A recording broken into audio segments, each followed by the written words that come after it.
পাশের বাড়ি আন্টিরা আমাদের ছাদে আসলো, আজ কিছু পিঠা বানিয়ে ছাদে রোদ দেবে। তার জন্য পিঠাগুলো প্রথমে বানিয়ে নিয়েছি, তারপর পিঠাগুলো রোদে দিল। এই পিঠাগুলো তেলে ভেজে খেতে কিন্তু অনেক মজা। হ্যালো এভরিওয়ান, আসসালামু আলাইকুম। আশা করছি আপনারা সবাই ভালো আছেন। আলহামদুলিল্লাহ আমরা অনেক ভালো আছি। গতকালকে আমাদের ধানগুলো সিদ্ধ করা হয়েছিল, সেই ধানগুলো আজ রোদে দেবে শুকানোর জন্য। যাদেরকে কাজে নিয়েছে তারা দুপুরে আমাদের এখানে খাওয়া দাওয়া করবে, তার জন্য আমি রান্নাটা বসিয়ে দিলাম। প্রথমে এখানে আমি উস্তা আলু দিয়ে একটি ভাজি রান্না করব। তার জন্য কড়াইতে পরিমাণ মতন তেল, তারপর পেঁয়াজটা দিয়ে কিছুক্ষণ ভেজে উস্তা আলু কাঁচামরিচ সব কিছু একসাথে দিয়ে ভালোভাবে পেঁয়াজের সাথে মিশিয়ে নিলাম। উস্তা ভাজি বা উস্তা তরকারি বেশি নাড়াচাড়া করলে কিন্তু তিতে হয়ে যায়, এই জন্য আমি বেশি নাড়াচাড়া করব না। আস্তে আস্তে ঝাল দিয়ে আমি উস্তা ভাজিটা করে নিলাম। দেখুন উস্তা ভাজিটা দেখতে কি সুন্দর দেখাচ্ছে, আর খেতেও কিন্তু এত বেশি তিতা হয় না, অনেক ভালোই লেগেছে।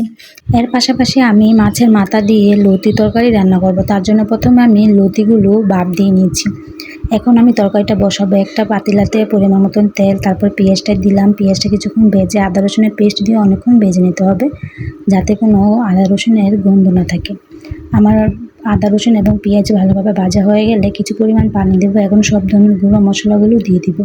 হলুদের গুঁড়ো, মরিচের গুঁড়ো, লবণ, ধনিয়ার গুঁড়ো সব কিছু একসাথে দিয়ে ভালোভাবে অনেকক্ষণ মশলাটা কষিয়ে নিয়েছি। দেখুন দেখতে দেখতে কিন্তু মশলাটা ভালোভাবে কষানো হয়ে গেছে। তারপর আমি এখানে মাছের মাথাগুলো দিয়ে দিব।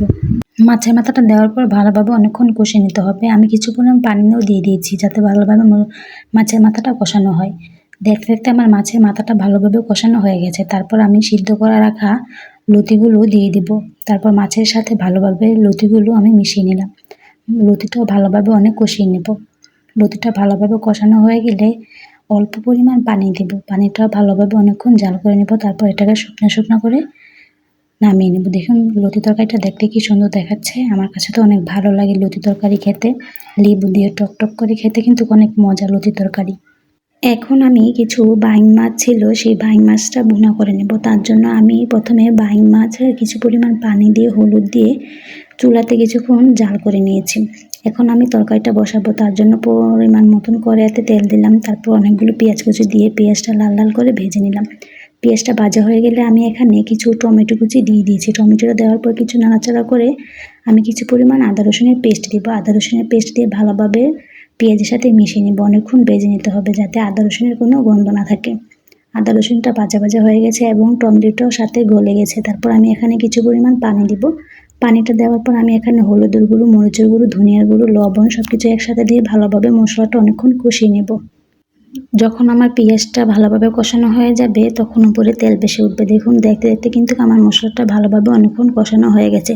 তারপর আমি এখানে সিদ্ধ করে রাখা বাইং মাছগুলো দিয়ে দিব। বাইং মাছটা দেওয়ার পর ভালোভাবে পেঁয়াজের সাথেও মিশিয়ে নেব। ভালোভাবে মেশানো হয়ে গেলে আমি কিছুক্ষণ বাইং মাছটাও কষিয়ে নেব। কষানো হয়ে গেলে কিছু পরিমাণ পানি দেব। পানিটা দেওয়ার পর আমি অনেকক্ষণ জাল করে নেব। জাল করে নেওয়ার পর শেষে আমি কিছু জিরার গুঁড়ো দিয়ে মাছের তরকারিটা নামিয়ে নেব। মাছের তরকারিটা দেখতে যেমন সুন্দর দেখাচ্ছে, খেতে কিন্তু অনেক মজার হয়েছিল। একটু ঝাল ঝাল ছিল, অনেক ভালো লেগেছে খেতে। আর বাইং মাছ একটু ঝাল ঝাল হলে খেতে অনেক ভালো লাগে। আমার কাছে তো অনেক ভালো লাগলো। আবি তো অনেক খেয়ে বলেছিল অনেক মজা হয়েছে। এই ছিল আজ আমাদের দুপুরের রান্নাবান্নার আয়োজন। তারপর আমরা সবাই একসাথে বসে দুপুরের খাবারটা খেয়ে নিলাম।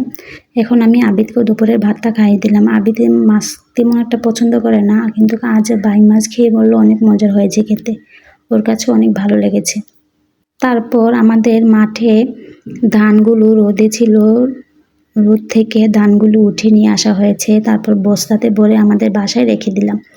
এখন আমি সবার জন্য বিকেলে মুড়ি মাখা করব। এর জন্য আমি এখানে পেঁয়াজ, টমেটো, কাঁচামরিচ সব কিছু একসাথে কেটে নিয়েছি।